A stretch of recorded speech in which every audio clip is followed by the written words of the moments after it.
Biologia. Pergunta número 27. Como compreender a natureza? Resposta. A natureza é o livro divino, onde as mãos de Deus escrevem a história de sua sabedoria, livro da vida, que constitui a escola de progresso espiritual do homem, evolvendo constantemente com o esforço e a dedicação de seus discípulos. Pergunta número 28. As manifestações de vida nos vários reinos da natureza, abrangendo o homem, significam a expressão do Verbo Divino em escala gradativa nos processos de aperfeiçoamento da Terra? Resposta: sim. Em todos os reinos da natureza palpita a vibração de Deus, como o Verbo Divino da criação infinita, e, no quadro sem fim do trabalho da experiência, todos os princípios, como todos os indivíduos, catalogam os seus valores e aquisições sagrados para a vida imortal. Pergunta número 29. Os espíritos cooperam no desenvolvimento do embrião do corpo em que se vão reencarnar? E, em caso afirmativo, chegam a operar nos complexos celulares da herança física para que os corpos futuros sejam dotados de certos elementos aptos a satisfazerem as circunstâncias da prova ou missão que hajam de cumprir? Resposta: no caso dos espíritos evolvidos, senhores de realizações próprias, inalienáveis, essa cooperação quase sempre se verifica junto ao esforço dos prepostos de Jesus, que operam nesse sentido, com vistas ao porvir de suas lutas no ambiente material. Temos de considerar, todavia, que os espíritos rebeldes ou indiferentes, desprovidos dos valores próprios indispensáveis, têm de aceitar a deliberação dos prepostos referidos, os quais escolhem as substâncias que merecem ou que lhes são imprescindíveis no processo de resgate ou de evolução. Pergunta número 30. Há órgãos no corpo espiritual?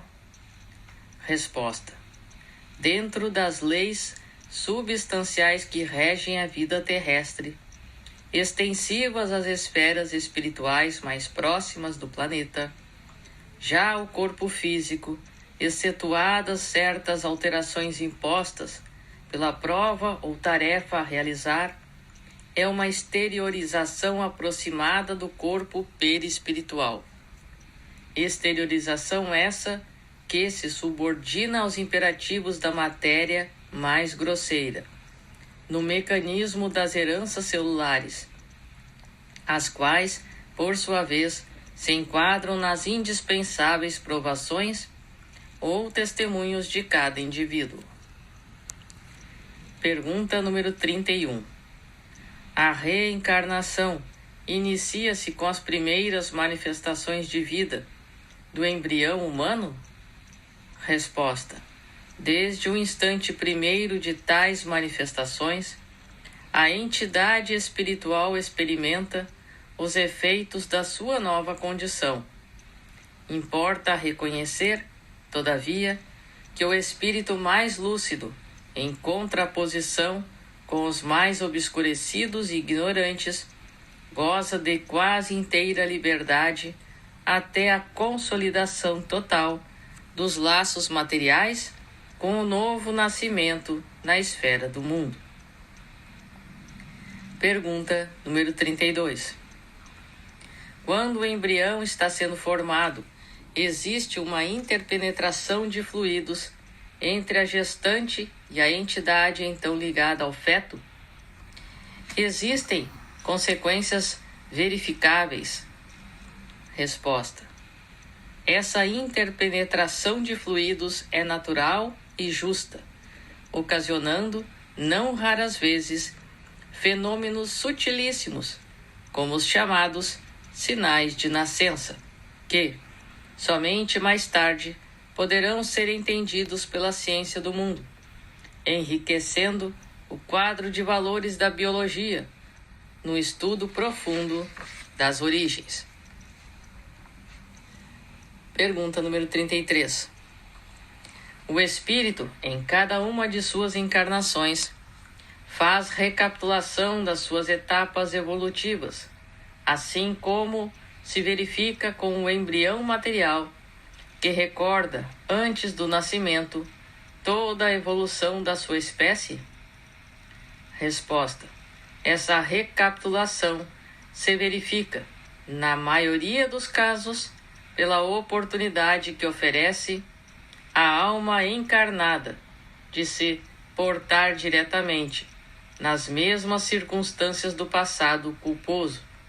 Porém, não constitui regra geral, salientando-se que, quanto maiores as aquisições de sabedoria e de amor, mais afastado se encontrará o espírito em aprendizado na terra, dessa rememoração das experiências materiais, de cuja intimidade dolorosa poderá então prescindir pela sua expressão superior de espiritualidade.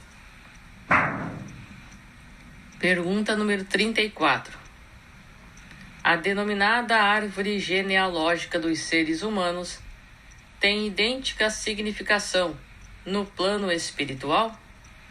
Resposta: na esfera espiritual persiste o mesmo esforço na conservação e dilatação dos afetos familiares e, ora nos trabalhos regeneradores da terra, ora na luz santificante dos planos siderais, transformam-se as paixões ou sentimentos ilegítimos em sagrados liames do espírito.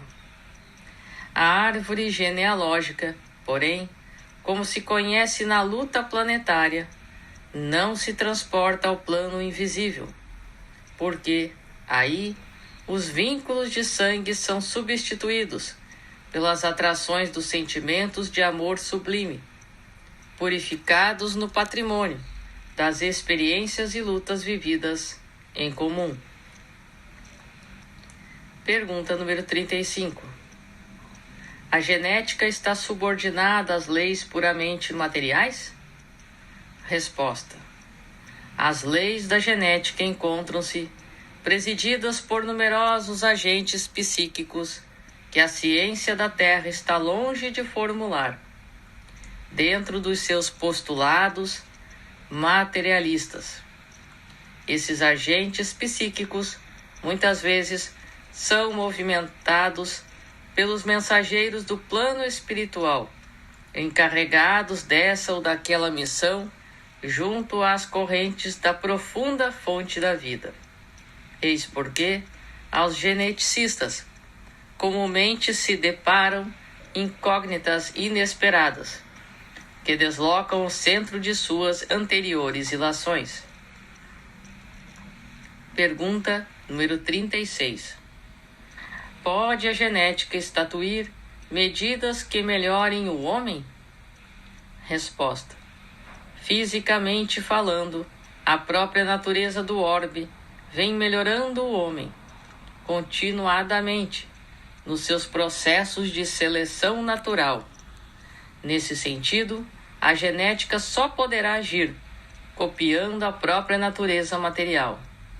Se essa ciência, contudo, investigar os fatores espirituais, aderindo aos elevados princípios que objetivam a iluminação das almas humanas, então poderá criar um vasto serviço de melhoramento e regeneração do homem espiritual no mundo, mesmo porque, de outro modo, poderá ser uma notável mentora da eugenia, uma grande escultora das formas celulares, mas estará sempre fria para o espírito humano, podendo transformar-se em títere abominável nas mãos impiedosas dos políticos racistas. Pergunta número 37.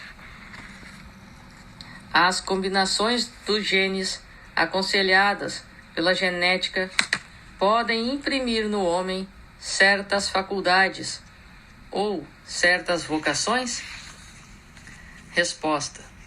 Alguns cientistas da atualidade proclamam essas possibilidades, esquecendo, porém, que a vocação ou faculdade é atributo da individualidade espiritual, inacessível aos seus processos de observação. Os geneticistas podem realizar numerosas demonstrações nas células materiais. Todavia, essas experiências não passarão dessa zona superficial, em se tratando das conquistas, das provações ou da posição evolutiva dos espíritos encarnados. Pergunta número 38. Se a genética está orientada por elementos psíquicos, como esclarecer as conclusões tão exatas do mendelismo? Resposta.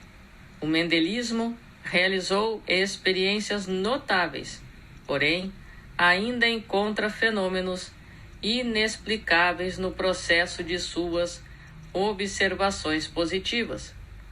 Faz-se mister considerar, igualmente, que, em escala decrescente, nos reinos da natureza, a genética apresenta resultados felizes nas suas demonstrações, pelo material simples e primitivo tomado para suas observações práticas, tais como os amplexos celulares de plantas e de animais constituídos por expressões rudimentares.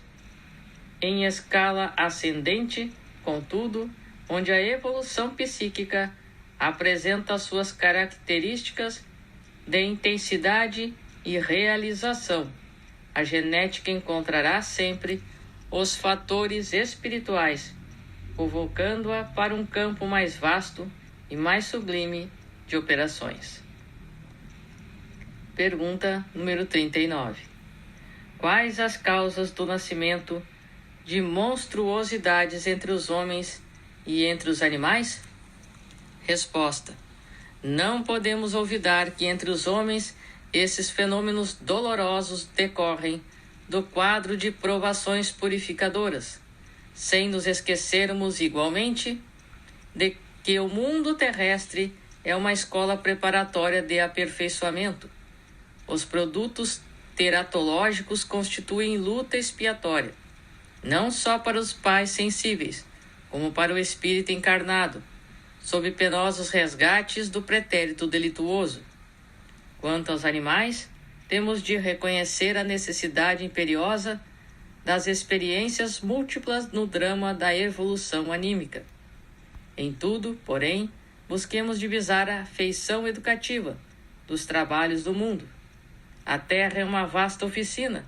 Dentro dela operam os prepostos do Senhor, que podemos considerar como os orientadores técnicos da luta de aperfeiçoamento e redenção. Em determinadas sessões de esforço, os homens são maus alunos ou maus trabalhadores rebelados. Nesses núcleos,